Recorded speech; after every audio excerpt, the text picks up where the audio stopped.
Good morning students. समावेशी शिक्षा के भाग 10 में आप सभी का स्वागत है। आज 5 जून है और आज के दिन पूरे विश्व में पर्यावरण दिवस के रूप में मनाया जाता है। तो आप सभी को पर्यावरण दिवस की हार्दिक शुभकामनाएं। तो आज के इस वीडियो में हम पिछले जो वीडियो 8 और वीडियो 9 में हम लोगों ने श्रवण बाधिता का जो टॉपिक स्टार्ट किया था, अब तक हम लोगों ने इस टॉपिक पे ये जान लिया है कि श्रवण बाधिता किसे कहते हैं, श्रवण बाधिता के प्रकार क्या क्या हैं और श्रवण बाधिता के कारण क्या क्या होते हैं। अब इसी टॉपिक को हम लोग आगे लेकर के चलेंगे और आज हम जानेंगे कि श्रवण बाधित जो बच्चे होते हैं, श्रवण बाधित जो बालक होते हैं, उनकी क्या विशेषताएं होती हैं। तो श्रवण बाधित बच्चों की विशेषताएं, characteristics of hearing impaired children, क्या क्या कैरेक्टरिस्टिक्स होते हैं इनके। तो इनके विशेषताओं को हम पॉइंट वाइज जानेंगे। तो सबसे पहली जो विशेषता है, जो श्रवण बाधित बच्चे जो होते हैं, बालक जो होते हैं, इनकी सबसे पहली विशेषता है भाषा का विकास। पहला पॉइंट, भाषा का विकास, लैंग्वेज डेवलपमेंट। तो यहाँ पर जो श्रवण बाधित जो बालक होते हैं, उनमें भाषा संबंधी काफी समस्याएं होती हैं। इसको हम इस तरह से समझते हैं कि भाषा संबंधी समस्याएं ऐसे होती है इनकी कि दो तरह से हम इसे समझ सकते हैं, एक प्रीलिंगुअली और दूसरा पोस्टलिंगुअली। प्रीलिंगुअली में क्या होता है कि भाषा ज्ञान से पहले ही बालक की श्रवण शक्ति का नष्ट हो जाना, यानी कि भाषा ज्ञान से पहले ही बालक जो होते हैं अपनी श्रवण शक्ति खो देते हैं। और दूसरा जो भाषा संबंधी समस्या है कि बालक जो है जन्म के बाद, भाषा सीखने के बाद, भाषा का ज्ञान होने के बाद किसी कारण से, किसी दुर्घटना से वे अपनी सुनने की शक्ति, श्रवण शक्ति को खो देते हैं। तो दोनों में ही जो मुख्य अंतर ये है कि सबसे पहली वाली जो बाधा मैंने बतलाई कि भाषा सीखने से पहले ही, भाषा ज्ञान से पहले ही बालक जो है अपनी श्रवण शक्ति को खो देता है। ऐसे में उसे भाषा का कुछ ज्ञान नहीं होता है, कोई समझ नहीं होती है। तो ऐसी स्थिति में बालक जो है गूंगा भी हो सकता है, डम्ब भी हो सकता है और उसे वाणी बाधिता भी आ सकती है, स्पीच इम्पेयरमेंट भी हो सकता है। क्यों? क्योंकि उसने भाषा सीखने से पहले ही अपनी सुनने की क्षमता उसने खो दी है। तो इसे हम कहते हैं प्रीलिंगुअली, यानी कि भाषा ज्ञान से पहले ही श्रवण शक्ति का खो देना। और जो दूसरा भाषा संबंधी जो समस्या बालक में आती है, वो है भाषा सीखने के कुछ वर्षों के बाद बालक जो है अपनी श्रवण शक्ति किसी दुर्घटना में या फिर किसी कारण से खो देता है। तो भाषा सीखने के बाद खो रहा है। तो यहाँ स्पष्ट समझ में आ रही है बात कि कठिनाई आती है भाषा सीखने से पहले जो अपनी श्रवण शक्ति खो देते हैं, उनके प्रशिक्षण में ज्यादा समस्या आती है, उनके शिक्षा में ज्यादा समस्या आती है। लेकिन जो भाषा सीखने के बाद अपनी श्रवण शक्ति को खोते हैं, उनके प्रशिक्षण में थोड़ी सी आसानी होती है। तो दोनों ही तरह के बालक जो होते हैं, प्रीलिंगुअली और पोस्टलिंगुअली, इन दोनों ही तरह के बालकों को जो है भाषा संबंधी समस्याएं आती है। और इनके लिए हम कई प्रशिक्षण कार्यक्रम चलाते हैं, कई उपकरण और सहायक सामग्रियों का भी हम प्रयोग करते हैं और इन सभी कार्यों के माध्यम से हम उनका भाषा का विकास हम करते हैं। तो यहाँ स्पष्ट है इस विशेषता से, भाषा का विकास में, कि भाषा का विकास संबंधी समस्या जो है श्रवण बाधित बालकों को होती है। इनको भाषा से संबंधित जो है बाधाएं होती है। एक तो जो पूरी तरह से ये गूंगे भी हो सकते हैं और दूसरा जो है वो भाषा सीखने के बाद जो है अपनी श्रवण शक्ति को खोते हैं। तो थोड़ा बहुत भाषा का ज्ञान उनमें होता है, लेकिन फिर भी भाषा का जो कॉन्सेप्ट होता है, भाषा का जो विकास होता है, दोनों ही प्रकार के बालकों में सही प्रकार से नहीं हो पाता है। तो ये पहली विशेषता हो गई, भाषा का विकास। श्रवण बाधित बच्चों की जो दूसरी विशेषता है वह है शब्दावली कौशल। शब्दावली कौशल, वोकेबुलरी स्किल्स। इनकी जो वोकेबुलरी जो होती है काफी कमजोर होती है। इनकी जो शब्दावली, इनका जो शब्दकोश है, इनके पास शब्दों का जो भंडार है, शब्दों का जो संग्रहण है, इनके पास कम होता है। क्यों? क्योंकि श्रवण बाधित बालक कम ही शब्द सुनते हैं और कम शब्द सुनने के कारण जो है इनके पास शब्दों का भंडार भी कम होता है और इनकी शब्दावली जो है काफी सीमित होती है। दूसरों से संप्रेषण करते वक्त या फिर कह सकते हैं कम्युनिकेशन करने वक्त के समय दूसरों से जब संप्रेषण करते हैं ऐसे बालक, तो इनके पास प्रायः शब्द नहीं होते हैं, क्योंकि इनके पास शब्द का भंडार नहीं है, शब्द का संग्रहण इनके पास नहीं होता है, वर्ड का कलेक्शन इनके पास नहीं होता। जितना वर्ड का कलेक्शन सामान्य बालकों के पास होगा, उतना वर्ड का कलेक्शन, उतने शब्दों का संग्रहण इन श्रवण बाधित बालकों के पास नहीं होता है। जो पहले से भाषा सीखने से पहले जो श्रवण शक्ति खो देते हैं, उनके पास तो शब्द ही नहीं होते हैं, उनको सिखाया जाता है, भाषा ज्ञान कराया जाता है, लेकिन भाषा सीखने के बाद, भाषा ज्ञान के बाद जो श्रवण शक्ति खोते हैं, उनके पास भी वोकेबुलरी पावर जो है, शब्द की भंडारण की क्षमता उनके पास भी कम होती है, क्योंकि वो समय से पहले ही अपनी श्रवण शक्ति को खो देते हैं। तो ये भी एक विशेषता है श्रवण बाधित बच्चों की कि उनके पास शब्दावली कौशल कम होता है, उनकी शब्दावली सीमित होती है, लिमिटेड होती है। तीसरी विशेषता की बात करते हैं, वह है बुद्धि, इंटेलिजेंस। तो इंटेलिजेंस के मामले में, बुद्धि के मामले में भी जो है श्रवण बाधित बालक जो है, इनका जो मानसिक विकास है ये सामान्य बालकों की तरह ही होता है, लेकिन जहाँ शब्द की बात आती है, जहाँ शब्द परीक्षण की बात आती है, वहां पर ये सामान्य बालक से पिछड़ जाते हैं। इनकी आईक्यू लेवल जो इसी वजह से इनका आईक्यू लेवल जो है सामान्य बालकों से कम हो जाता है।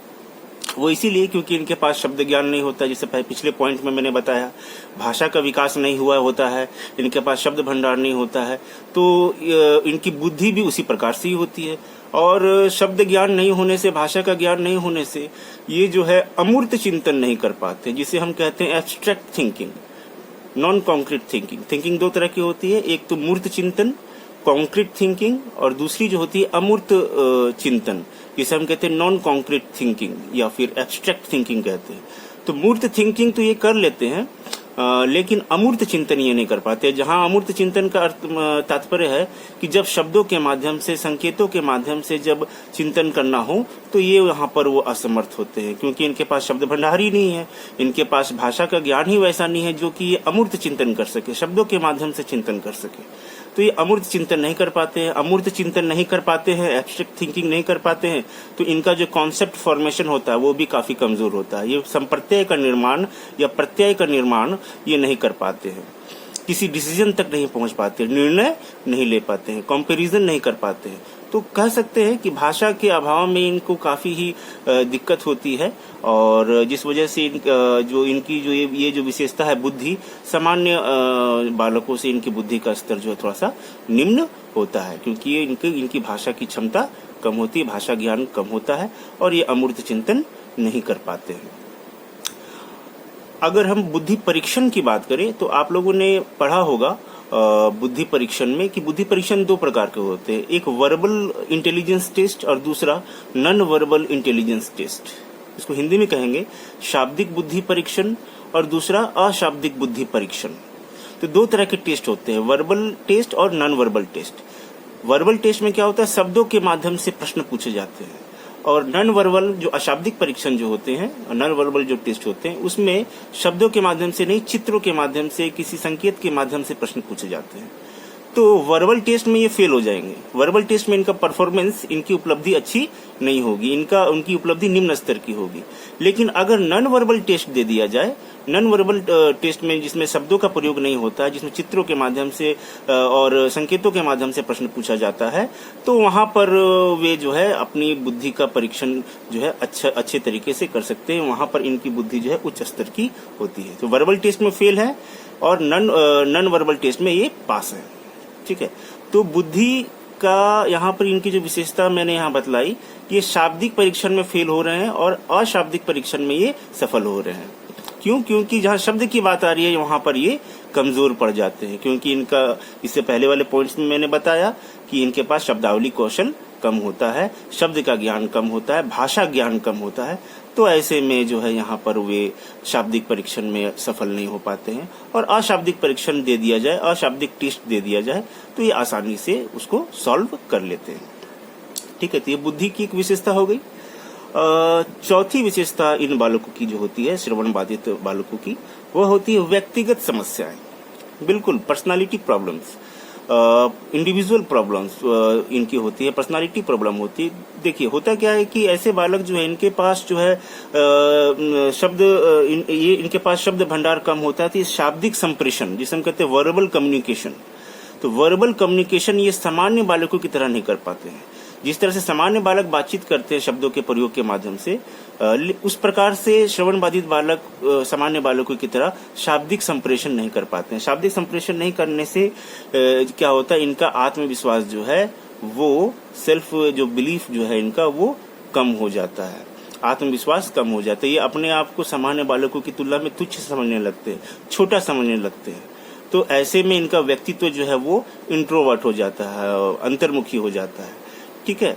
और शब्द भंडार कम होने से, भाषा का विकास नहीं होने से ये कम्युनिकेट नहीं करते हैं, दूसरे से संप्रेषण नहीं करते हैं। तो स्वाभाविक है जब संप्रेषण नहीं करेंगे, बातचीत नहीं करेंगे, हम अलग अलग रहेंगे। जहां अलग अलग रहेंगे तो आपका व्यक्तित्व भी अलग थलग हो जाएगा, आपका व्यक्तित्व भी अस्थिर हो जाएगा, अनस्टेबल हो जाएगा। तो व्यक्तिगत समस्याएं भी इनकी रहती हैं, व्यक्तित्व को लेकर के इनकी जो है ये समस्या देखी जाती है। तो श्रवण बाधित बच्चों की एक ये भी विशेषता हो गई, व्यक्तिगत समस्या। नेक्स्ट जो विशेषता है इनकी वो है 5वीं, उच्चारण, प्रोनंसिएशन। तो प्रोनंसिएशन भी ये नहीं कर पाते हैं।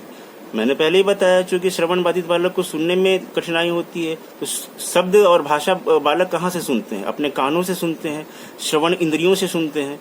तो इनके पास भाषा विकास नहीं होता, ये सुन नहीं पाते हैं, तो भाषा विकास भी नहीं हो पाता है। इनके पास ना तो शब्द भंडार हो पाता है। तो जो शब्द कम सुने हुए होते हैं तो उसे बोला कैसे जाना है वो उसको सही से बोल भी नहीं पाते, उन्हें नहीं आता है कि सही किसी शब्द का उच्चारण किस प्रकार से किया जाए। होता है ना, किसी शब्द को आप रेगुलरली सुन रहे हैं, नियमित रूप से किसी शब्द को सुन रहे हैं अपने वातावरण में, तो आप भी उस शब्द को उसी प्रकार से उच्चारण कर सकेंगे। लेकिन जब आप सुन ही नहीं रहे हैं, कम सुन रहे हैं, किसी शब्द के उच्चारण को जो है बहुत कम ही आपको सुनने में मिल रहा है, तो स्वाभाविक है कि आप नहीं सुन पा रहे हैं, तो आप उसका उच्चारण भी सही प्रकार से नहीं कर पाएंगे, उसका प्रोनाउंसिएशन भी आप सही से नहीं कर पाएंगे। ठीक है।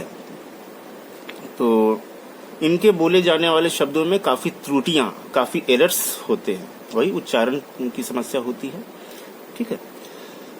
नेक्स्ट जो इनकी विशेषता है वह है आवाज, वॉइस। ये 6ठी विशेषता है श्रवण बाधित बच्चों की। इनकी आवाज जो है, इनकी आवाज बहुत ऊंचे स्तर की होती है। इनकी आवाज में एक असाधारण लय होता है। असाधारण मतलब एबनॉर्मल, जैसे कहते हैं, जैसे कि आप एक अपने मैं इसको एग्जांपल के द्वारा मैं थोड़ा समझाऊं कि जैसे आप कभी आप कान में हेडफोन लगाए हुए होते हैं, ईयरफोन्स लगाए होते हैं, तो कभी बोलते हैं तो ऊंचा बोलते हैं। ऐसा आप लोगों ने महसूस किया होगा कि अगर कोई प्रश्न पूछता है तो आपको कम सुनाई देता है और उसके उत्तर में आप काफी जोर से बोलते हैं, काफी ऊंचे स्तर पे बोलते हैं। तो इस तरह के जो बालक होते हैं, श्रवण बाधित बालक, इनके साथ भी ऐसा होता है कि काफी लाउड बोलते हैं। इनका जो स्वर होता है वो काफी ऊंचा स्तर का होता है। क्यों? क्योंकि जो इनके कान में जो है आवाज सही तरीके से जाती नहीं है, और इस वजह से जिस तरह से स्वर इनके मुंह से निकलना चाहिए, जिस इंटेंसिटी से, जिस तीव्रता से, वो उसको मैनेज नहीं कर पाते, वो काफी जोर से बोल देते हैं। ठीक है। तो इनकी आवाज काफी ऊंचे स्तर की होती है। तो ये 6ठी विशेषता हो गई। 7वीं विशेषता की मैं बात कर लूं जो श्रवण बाधित बालकों की, वो है शैक्षिक उपलब्धि। शैक्षिक उपलब्धि, एकेडमिक अचीवमेंट। तो शैक्षिक उपलब्धि में हम जानते हैं, शैक्षिक उपलब्धि के लिए, एकेडमिक अचीवमेंट के लिए, शिक्षा में उपलब्धि पाने के लिए हमें शब्दों का प्रयोग करना पड़ता है, यानी शाब्दिक योग्यता अहम भूमिका निभाती है। जो वर्बल एबिलिटी है, जिनके पास वर्बल एबिलिटी होगी, क्योंकि पढ़ने पढ़ाने के काम में हम शब्दों के माध्यम से ही हम पढ़ते हैं, तो यहाँ पर शाब्दिक योग्यता शैक्षिक उपलब्धि के लिए आवश्यक होती है। ठीक है। तो इनके पास जो है, मैंने पहले ही बताया, शाब्दिक योग्यता काफी इनका वीक होता है। इनका जो वर्बल एबिलिटी है वो काफी वीक होता है। शाब्दिक योग्यता इनकी काफी कमजोर होती है। तो शाब्दिक योग्यता कमजोर होने से इन्हें पढ़ने में काफी दिक्कत आती है, इन्हें किसी बात को समझने में काफी दिक्कत आती है। इनका शब्दावली कम होता है, ये उच्चारण सही से नहीं कर पाते हैं, प्रोनाउंसिएशन सही से नहीं कर पाते हैं। ठीक है। अमूर्त चिंतन नहीं कर पाते हैं, एब्स्ट्रैक्ट थिंकिंग नहीं कर पाते हैं, और साथ ही साथ कॉन्सेप्ट फॉर्मेशन जो मैंने बताया, प्रत्यय निर्माण ये नहीं कर पाते हैं, निर्णय नहीं ले पाते, डिसीजन नहीं ले पाते। तो ऐसे में इनकी जो शैक्षिक उपलब्धि जो है वो निम्न स्तर की हो जाती है। किनकी? श्रवण बाधित बालकों की। क्यों? क्योंकि इनको जो है शाब्दिक संप्रेषण करने में असुविधा है, इनका भाषा विकास सही से नहीं होता, इनकी शब्दावली कमजोर होती है, ये उच्चारण नहीं कर पाते हैं, ये अमूर्त चिंतन नहीं कर पाते हैं, ये प्रत्यय निर्माण नहीं कर पाते हैं। तो ऐसे में शिक्षा के क्षेत्र में ये पिछड़ जाते हैं और इनकी जो शैक्षिक उपलब्धि जो होती है वो निम्न स्तर की होती है। हाँ, बौद्धिक स्तर जरूर इनका ऊंचा होता है, बौद्धिक स्तर ऊंचा है, लेकिन इनकी शैक्षिक उपलब्धि अधिक नहीं हो पाती है। क्यों? जो कोई कारण मैंने बताया, यही सभी कारण है। मुख्य कारण है भाषा। ठीक है, भाषा से ही संबंधित सभी चीजें हैं। भाषा नहीं होगी, भाषा विकास नहीं होगा तो सुन नहीं पाएंगे, पढ़ नहीं पाएंगे, समझ नहीं पाएंगे, शब्दावली नहीं होगा, उच्चारण नहीं कर पाएंगे, अमूर्त चिंतन नहीं कर पाएंगे। तो सभी का जो लिंक है वो भाषा से ही है। ठीक है, तो शैक्षिक उपलब्धि इनकी काफी वीक होती है, काफी निम्न स्तर की होती है। 8वीं जो विशेषता है इनकी वह है सामाजिक व संवेगात्मक विशेषताएं, सोशल एंड इमोशनल कैरेक्टरिस्टिक्स। सामाजिक व संवेगात्मक विशेषताएं, तो सामाजिक कौशल के लिए हम जानते हैं कि भाषा का प्रयोग करते हैं, यहाँ पर भी भाषा का प्रयोग हो रहा है। तो सामाजिक कौशल का विकास कैसे होता है, सामाजिक विकास कैसे होता है? हम समाज में रहते हैं तो समाज में अन्य लोगों के साथ जब तक हम शाब्दिक अंतःक्रिया नहीं करते हैं, वर्बल इंटरेक्शन नहीं करते हैं, तब तक हम अपने विचारों का, अपने बात का आदान प्रदान, इंटरेक्शन का मतलब आदान प्रदान, तो हम शब्दों का आदान प्रदान नहीं कर पाते हैं समाज में रह करके। तो समाज में रह करके जब तक शब्दों का आदान प्रदान नहीं होगा, जब तक शाब्दिक अंतःक्रिया नहीं होगा, तब तक सामाजिक विकास, सामाजिक कौशल का विकास नहीं हो पाएगा। ठीक है, तो इनको जो है पारस्परिक संप्रेषण करने में बाधा होती है, समस्या होती है। पारस्परिक संप्रेषण का मतलब आपस में बातचीत करना, म्यूचुअल इंटरेक्शन करने में इन्हें समस्या होती है। म्यूचुअल इंटरेक्शन नहीं होगा तो सोशल डेवलपमेंट भी नहीं होगा, सामाजिक विकास भी नहीं होगा, सोशल स्किल डेवलपमेंट नहीं होगा, सामाजिक कौशल विकसित नहीं होगा। और इसके साथ ही जुड़ा हुआ है संवेगात्मक विशेषता भी। मतलब अगर संवेगात्मक रूप से भी देखें तो ये संवेगात्मक रूप से भी असामान्य होते हैं। असामान्य इसलिए होते हैं कि कभी कभी ये दूसरों की बात नहीं समझ पाते, सुन नहीं पा रहे हैं, तो दूसरे लोग क्या बोल रहे हैं ये सही से सुन नहीं पाते हैं, तो काफी कोशिश करते हैं सुनने का प्रयास करते हैं, लेकिन ये सुन नहीं पाते। तो ऐसे में इनको जो है एक झंझलाहट सी होती है, ये झल्लाहट की जो है अनुभूति इन्हें होती है कि दूसरे की भाषा को क्यों नहीं सुन पा रहे। तो ऐसे में इनका संवेग जो है वो काफी ऋणात्मक हो जाता है, वो दुखी हो जाते हैं। मैं बता दूं, संवेग जो है 2 तरह के होते हैं, इमोशन जो है वो 2 तरह के होते हैं, एक पॉजिटिव, दूसरा नेगेटिव। जिसमें खुशी की, सुख की प्राप्ति होती है, वैसी भावना जिससे कि खुशी की प्राप्ति होती है उसे पॉजिटिव इमोशन कहते हैं, घनात्मक संवेग कहते हैं। और जिससे दुख की अनुभूति होती है उसे हम ऋणात्मक संवेग कहते हैं। तो यहाँ पर क्या हो रहा है, वो लोगों से कम्युनिकेट नहीं कर पा रहे हैं, दूसरे अपनी बात नहीं बोल पा रहे हैं, दूसरे की बात नहीं सुन पा रहे हैं, तो संवेगात्मक रूप से ये काफी जो है, भावनात्मक रूप से काफी टूट जाते हैं कि वे ऐसा क्यों नहीं कर पा रहे हैं। इनका जो इमोशन है वो नेगेटिव हो जाता है, वे काफी दुखी हो जाते हैं, कभी कभी क्रोधित भी हो जाते हैं। तो दुख, क्रोध, ये सभी जो है ये सभी नेगेटिव इमोशन की निशानी है। तो नेगेटिव इमोशन जहां आ गया तो कहा जा सकता है कि इनका जो संवेग है, इनका जो इमोशन है वो अस्थिर है, अनस्टेबल है। तो नेगेटिव इमोशन से ही इनका संवेग जो है अस्थिर हो जाता है, इनका संवेग स्थिर नहीं होता है। ये हमेशा नेगेटिव ही इनका संवेग होता है, इनकी भावना जो है वो नेगेटिव दिशा में प्रकट ये करते हैं। कई बार ऐसा भी होता है कि किसी व्यक्ति को अपनी बात की ओर आकर्षित करने के लिए कोई असामान्य व्यवहार भी ये कर देते हैं कि मुझे देखो, मुझे नोटिस करो। तो ऐसे करने के मंशा से ये ऐसा कुछ कार्य कर बैठते हैं, ऐसा कुछ करते हैं जिससे कि जो कि असामाजिक होती है और जो कि इनको संवेगात्मक रूप से जो है ऋणात्मक दिशा में ले जाती है। ठीक है, तो ये 8 विशेषताएं हो गई श्रवण बाधित बालकों की। अब इसमें जो है नेक्स्ट जो टॉपिक पढ़ना है श्रवण बाधिता में वो है श्रवण बाधित बालकों की पहचान, identification of hearing impaired children. ठीक है, तो श्रवण बाधित बालकों की पहचान भी करनी आवश्यक है। ये भी टॉपिक है, एक नया टॉपिक है इसमें। तो इस पे बात कर लेते हैं कि श्रवण बाधित बालकों की पहचान कैसे करेंगे, उसका आइडेंटिफिकेशन कैसे करेंगे, identification of hearing impaired children. तो श्रवण बाधित जो बालक होते हैं उसकी पहचान हम 2 तरीके से कर सकते हैं। एक तो परीक्षण तकनीक के माध्यम से और दूसरा गैर परीक्षण तकनीक के माध्यम से, टेस्टिंग टेक्निक के द्वारा या नॉन टेस्टिंग टेक्निक के द्वारा। टेस्टिंग टेक्निक के द्वारा हम परीक्षणों का प्रयोग करते हैं, टेस्ट का प्रयोग करते हैं। और नॉन टेस्टिंग टेक्निक में क्या होता है, गैर परीक्षण तकनीक में क्या होता है कि हम यहाँ किसी टेस्ट का प्रयोग नहीं करते, हम अवलोकन करके बालक के व्यवहार को देख करके हम उसे पहचानने की कोशिश करते हैं कि इसे श्रवण बाधिता है कि नहीं है।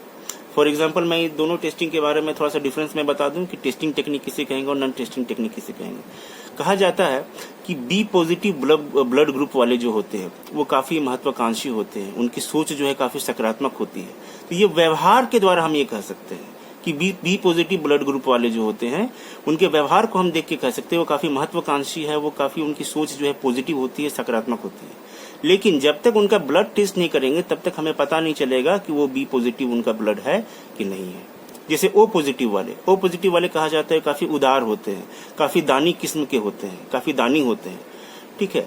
तो ये व्यवहार देख के हम बोल सकते हैं, लेकिन जब तक हम टेस्ट नहीं करेंगे, ब्लड टेस्ट नहीं करेंगे, तब तक पता नहीं चलेगा कि उनका ब्लड जो है, ग्रुप जो है वो ओ पॉजिटिव है कि नहीं है। तो एक तो टेस्ट करके पता कर रहे हैं कि क्या ब्लड ग्रुप है उसका, और दूसरा उसके व्यवहार के द्वारा हम बतला पा रहे हैं कि वो व्यक्ति कैसा है। एक एग्जांपल और दूं कि किसी व्यक्ति के शरीर का तापमान छू करके बोल सकते हैं कि उसका तापमान काफी उच्च है। किसी व्यक्ति के शरीर को छू करके आप बोल सकते हैं कि इसे बुखार है, लेकिन जब तक हम थर्मामीटर से मापेंगे नहीं तब तक पता नहीं चलेगा कि इसे बुखार कितना है। तो थर्मामीटर एक टेस्ट है, ठीक है। तो टेस्टिंग में हम परीक्षणों का प्रयोग करते हैं, टेस्ट का प्रयोग करते हैं, और नॉन टेस्टिंग में यानी गैर परीक्षण में हम व्यवहार को देख करके हम पहचानने का कोशिश करते हैं कि बालक श्रवण बाधित है कि नहीं है, ठीक है। तो दो तरह की टेस्टिंग हो गई। तो सबसे पहले जो है हम नॉन टेस्टिंग टेक्निक की बात करते हैं, गैर परीक्षण तकनीक की बात करते हैं। तो गैर परीक्षण तकनीक में जैसे मैंने अभी बताया कि हम इसमें व्यवहार का निरीक्षण करते हैं। ऑब्जर्वेशन ऑफ बिहेवियर लिखिए, व्यवहार का निरीक्षण, ऑब्जर्वेशन ऑफ बिहेवियर। तो ऑब्जर्वेशन ऑफ बिहेवियर, हम किसके बिहेवियर का ऑब्जर्वेशन करते हैं, किसके व्यवहार का अवलोकन करते हैं, निरीक्षण करते हैं। श्रवण बाधित बालकों के हम बालक के व्यवहार का निरीक्षण करेंगे, ये देखेंगे कि उसे श्रवण बाधिता है कि नहीं है। कैसे पहचानेंगे कि इसे श्रवण बाधिता है कि नहीं। हमारा टॉपिक क्या है, टॉपिक यही है, श्रवण बाधित बालकों की पहचान, identification of hearing impaired children. तो कैसे पहचानेंगे इन्हें, तो पहचानने के लिए हम व्यवहार का अवलोकन करते हैं, व्यवहार का निरीक्षण करते हैं नॉन टेस्टिंग टेक्निक के अंतर्गत। तो इसमें जो माता पिता है या परिवार के जो सदस्य हैं, शिक्षक हैं, उनकी भूमिका अहम होती है। अगर माता पिता शुरुआत से ही अगर बालक के व्यवहार का निरीक्षण करे, अगर माता पिता शुरू से ही अगर बालक को ध्यान दे, उसके व्यवहार को नोटिस करे, तो अगर वो देखे कि बालक जो है जन्म के बाद से ही वो अगर किसी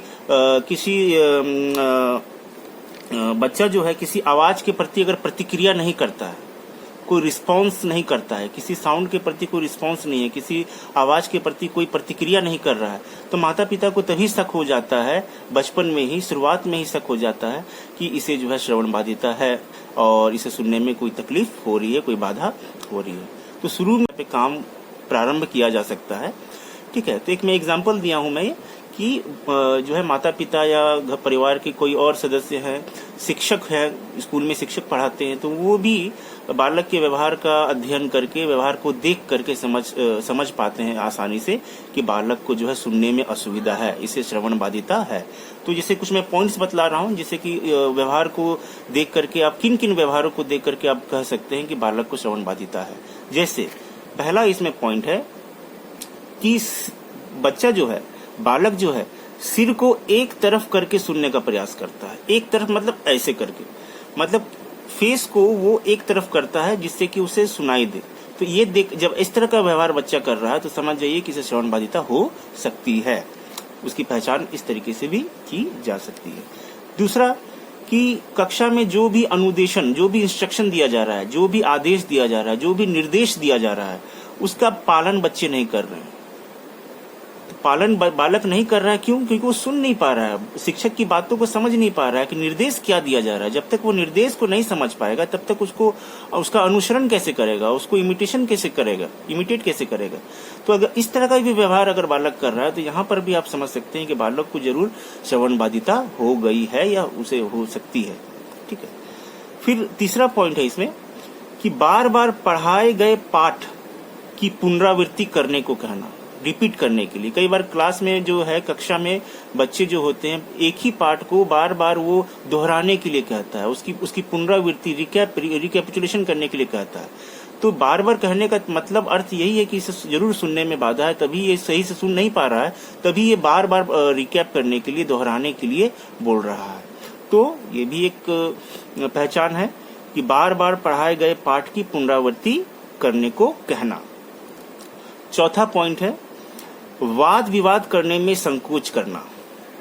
ये डिबेट करने में जो है पीछे रहते हैं, ये डिबेट करने में से बचना चाहते हैं, वाद विवाद नहीं करना चाहते। क्यों? वाद विवाद करने के लिए शब्दों का प्रयोग होगा, बातचीत करना होगा, संप्रेषण करना होगा, कम्युनिकेशन करना होगा, तो ये तो स्किल इनके पास होती नहीं है, तो ये वाद विवाद करने से बचते हैं। तो ऐसा व्यवहार अगर कोई बालक कर रहा है तो हम कह सकते हैं, हम उसकी पहचान कर सकते हैं कि ये जो है श्रवण बाधिता इसे हो सकती है। फिर पांचवा है अपनी बात कहने में सीमित शब्दावली का प्रयोग करता है। अपनी बात करने में सीमित शब्दावली का प्रयोग करता है, लिमिटेड वोकेबुलरी होती है। मैंने पहले ही बताया कि इनके पास शब्द भंडार कम होता है, तो ऐसे में अपनी जो बात वो बोलता है तो कुछ गिने चुने शब्दों का ही प्रयोग बार बार करता है, और सीमित शब्दावली के कारण ये जल्दी बात भी नहीं करते हैं, और अपनी बात करते भी हैं तो सीमित शब्दावली का प्रयोग करता है, मतलब एक ही शब्द का प्रयोग बार बार करता है। ठीक है। छठा जो है पहचान वो है वार्तालाप करते हुए वो प्रायः क्या का प्रश्न करता है। वार्तालाप करते हुए वह प्रायः क्या का प्रश्न करता। क्या, व्हाट, मतलब बार बार ये प्रश्न पूछता है, क्या क्या, यानी उसे सुनने में असुविधा है कि बार बार ये जो क्या क्या का ये प्रश्न बालक जो कर रहा है, इसका अर्थ ये है कि ये सुन नहीं पा रहा है सही से। तो ये भी एक पहचान है। सातवां जो पहचान है वो है बच्चे के कान में दर्द रहना। अगर बच्चा शिकायत कर रहा है कि बार बार कि उसे कान में जो है दर्द होता है या फिर कान उसके बहते हैं, तो ये भी एक पहचान है श्रवण बाधित बालक की। आठवां जो पहचान है वाणी संबंधी दोष होना, भाषा का उपयुक्त विकास ना होना। वाणी संबंधी दोष हो गई ही, स्पीच इम्पेयरमेंट होगा ही, क्योंकि भाषा का विकास नहीं हुआ है तो वो भाषा को जो है बोलने में भी उसे कठिनाई होगी, वो भाषा बोल भी नहीं पाएगा, हकलाएगा, उच्चारण सही से नहीं करेगा। तो वाणी बाधिता किसे कहते हैं? इसे ही कहते हैं जिसे बोलने में असुविधा हो, भाषा दोष हो, वो उच्चारण सही से ना कर पाए, हकलाए, स्टटरिंग करे। तो वाणी संबंधी बाधा भी ऐसे बालकों की जो है होती है, जिससे कि हम पहचान सकते हैं कि ये श्रवण बाधिता का शिकार है। 9वां पॉइंट है उच्चारण करने में असुविधा होना। देखिए फिर वही बात यहाँ पर आएगी कि बच्चा अगर उच्चारण सही से नहीं कर रहा है, प्रोनाउंसिएशन सही से नहीं कर रहा है, तो प्रोनाउंसिएशन सही से ना करना भी एक संकेत है उसके व्यवहार का कि वो जो है श्रवण बाधित बालक हो सकता है। तो ये जो जितने भी मैंने 9 पॉइंट यहाँ पर बताए, ये जो है उसके व्यवहार के निरीक्षण को करते हुए आप पहचान सकते हैं, उसके आदतों को, उसकी हरकतों को देख करके आप पहचान सकते हैं कि ये बालक जो है श्रवण बाधित बालक है। तो ये गैर परीक्षण तकनीक हो गए, नॉन टेस्टिंग टेक्निक्स हो गई, जहां पर व्यवहार को देख करके ही, अवलोकन करके ही, निरीक्षण करके ही आप बतला सकते हैं। लेकिन इसका जो दूसरा जो तरीका है, दूसरी जो प्रविधि है, दूसरी जो टेक्निक है, वो है टेस्टिंग टेक्निक, जो मैंने बताया, परीक्षण तकनीक, टेस्टिंग टेक्निक। तो टेस्टिंग टेक्निक में भी जो है वो क्या क्या आते हैं, मैं उसको मैं शॉर्ट में बता दूं।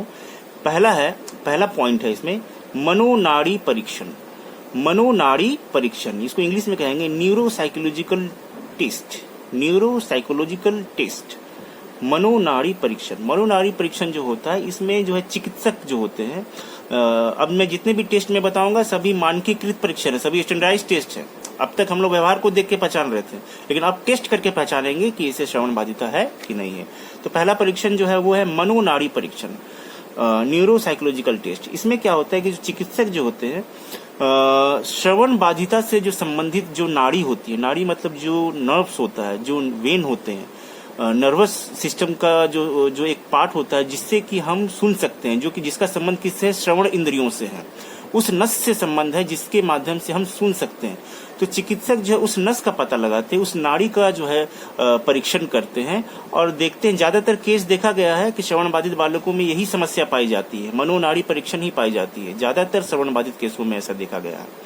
कि चिकित्सक जो है उसके श्रवण संबंधी नाड़ी को देख करके, नस को देख करके, नसिका को देख करके, नब्ज उर्दू में कहेंगे, नब्ज को देख करके आप जो है बता सकते हैं, वो चिकित्सक बता सकता है कि इसे श्रवण बाधिता है, और वो इसका टेस्टिंग करके वो उसका उपचार भी कर सकता है। इसके लिए जो विशेषज्ञ होते हैं, जो चिकित्सक विशेषज्ञ जो होते हैं, वो एक प्रयोग करते हैं, ईईजी का प्रयोग करते हैं। किसमें? मनोनाड़ी परीक्षण में। ईईजी के प्रयोग के द्वारा वो सुनने की से संबंधित जो नस की पहचान कर पाते हैं कि श्रवण कहीं ग्रंथि में, कहीं पर कहीं नस में, कहीं तंत्र में कहीं पर समस्या है, तो वो उसकी पहचान करके उसका उपचार कर पाते हैं। ये पहला टेस्ट हो गया। जो दूसरी टेस्ट है वह है बालक का एकल अध्ययन। बालक का एकल अध्ययन, case study of the child. इसमें क्या होता है? बालक का एकल अध्ययन में कि बालक का जन्म से लेकर के अब तक का सारी सूचनाओं को एकत्रित करने का कार्य किया जाता है कि बालक का जब से जन्म हुआ है और अब तक उसके सभी पक्षों का, सभी व्यवहार का जो है अध्ययन किया जाता है। जन्म से लेकर के वर्तमान स्थिति तक बालक से संबंधित सभी सूचनाएं इकट्ठे किए जाते हैं, एकत्रित किए जाती है, संकलित किए जाते हैं, यानी कि कलेक्शन किया जाता है, डेटा कलेक्शन किया जाता है रिलेटेड टू चाइल्ड। तो डेटा कलेक्शन करने के बाद उससे बालक से संबंधित आंकड़े इकट्ठा करने के बाद उसका विश्लेषण किया जाता है। वो यहाँ देखा जाता है बालक जो है उसके स्वास्थ्य संबंधी इतिहास, जो हिस्ट्री है उसकी, हेल्थ रिलेटेड जो हिस्ट्री है, उसकी जो स्वास्थ्य संबंधी इतिहास जो है वो पता किया जाता है कि जन्म से लेकर के अब तक वर्तमान में बालक कब कब बीमार पड़ा, कौन कौन सी बीमारियां उसे हुई थी, ठीक, किस किस बीमारियों से बालक पीड़ित रहा है, क्या कभी कोई शल्य चिकित्सा हुई है, कभी कोई सर्जरी हुई है। तो इन सभी केस उसके केस का जो है स्टडी किया जाता है कि बालक का इतिहास कैसा रहा है। जैसे पॉइंट का नाम ही है बालक का एकल अध्ययन, यानी कि केस स्टडी ऑफ चाइल्ड। बालक के केस का स्टडी किया जाता है जन्म से लेकर के अब तक का, कि उसके स्वास्थ्य संबंधी क्या क्या समस्याएं आई हैं। तो इससे में पता चल जाता है कि जड़ कहाँ है। यहाँ पर जो है ध्यान दीजिएगा कि बीमारी की जड़ पता चल पाती है, क्योंकि इसमें डिटेल स्टडी किया जा रहा है, केस स्टडी किया जा रहा है बालक का, कि जन्म से लेकर वर्तमान स्थिति तक बालक कब कब बीमार पड़ा, कौन कौन सी बीमारियों से ग्रसित रहा, क्या कभी कोई सर्जरी हुई है। तो ये जानने का प्रयास किया जाता है कि श्रवण बाधिता जो हुई है बालक को, तो उसकी कारण क्या है, उसका जड़ क्या है। और एक बार जब कारण पता चल जाता है तो उसका उपचार भी हम आसानी से कर सकते हैं। ठीक है, तो केस स्टडी में यहाँ पर मैं और एक बात इसमें बता दूं, इसमें बालक के माता पिता के इतिहास को भी शामिल कर दिया जाता है, उसके पूर्वजों के इतिहास को भी शामिल कर दिया जाता है। क्यों? बालक का तो स्टडी हो ही रहा है, साथ ही साथ बालक के इतिहास की तो सूचना ग्रहण एकत्रित कर ही रहे हैं हम लोग, लेकिन साथ ही साथ बालक के अलावा उनके माता पिता से संबंधित सूचना भी, उनके पूर्वज से संबंधित सूचना को भी हम लोग एकत्रित कर रहे हैं। वो इसलिए कर रहे हैं कि कहीं कोई आनुवांशिक कारण तो नहीं है कभी, या फिर हेरिडिटरी कॉज तो नहीं है जिसकी वजह से बालक को श्रवण बाधिता है। तो ये भी जो है बालक के एकल अध्ययन का भी एक हिस्सा है। ठीक है, यहाँ पर बालक का भी अध्ययन करते हैं, उससे संबंधित सूचना इकट्ठा करते हैं और विश्लेषण करते हैं कि बालक को जो है ये बाधा कैसी हुई, कब हुई, क्यों हुई, और उसके परिवार की भी जो है जानकारी हम इकट्ठा करते हैं। ये भी एक टेस्टिंग टेक्निक है, बालक का एकल अध्ययन। जो तीसरी टेक्निक जो है वो है विकासात्मक मापनी। विकासात्मक मापनी, डेवलपमेंट स्किल। तो विकासात्मक मापनी जो होती है, इसमें बालक के विभिन्न अवस्थाएं, विकास की विभिन्न अवस्थाएं, यानी स्टेजेस ऑफ डेवलपमेंट। आप लोगों ने पढ़ा होगा साइकोलॉजी में कि बालक की विकास की अवस्थाएं होती हैं, जैसे शैशवावस्था, इन्फेंसी पीरियड, बाल्यावस्था, चाइल्डहुड, किशोरावस्था, एडोलेसेंस, और प्रौढ़ावस्था, एडल्टहुड। तो ये बालक की 4 विकास की अवस्थाएं होती हैं। तो स्वाभाविक कि बालक जो है विकास के क्रम में बालक की इंद्रियों का भी विकास होता है, यानी विकास क्रम का प्रभाव बालक के इंद्रियों पर भी पड़ता है। तो इस टेस्ट में जो है विकासात्मक मापनी जो है, यानी डेवलपमेंट स्किल, इसमें हम बालक के विकास दर विकास के द्वारा जो है हम पता लगाते हैं कि बालक को जो श्रवण बाधिता है किस अवस्था में हुई है। श्रवण शैशवावस्था में हुई है कि बाल्यावस्था में हुई है कि किशोरावस्था में हुई है कि प्रौढ़ावस्था में हुई है। तो यहाँ पर ये पहचाना जा सकता है आसानी से कि किस अवस्था में बालक को श्रवण दोष हुआ है, उसे श्रवण इंद्रिय दोष कहाँ से हुआ है, किस अवस्था में हुआ है, इस टेस्टिंग के माध्यम से हम पता लगाते हैं। विकासात्मक मापनी के द्वारा हम इस बात की पहचान करते हैं। ठीक है। जो चौथी जो टेक्निक है वो साधारण टेक्निक है, जिसे हम कहते हैं डॉक्टरी परीक्षण, यानी मेडिकल एग्जामिनेशन या मेडिकल चेकअप, जो भी बोलिए। तो मेडिकल एग्जामिनेशन के द्वारा, मेडिकल चेकअप के द्वारा जो है, डॉक्टरी परीक्षण के द्वारा भी हम जो है सामान्य डॉक्टर जो है सामान्य शारीरिक जांच के द्वारा सामान्य जो डॉक्टर होते हैं, ये श्रवण संबंधी दोष का जो है पता लगा लेते हैं।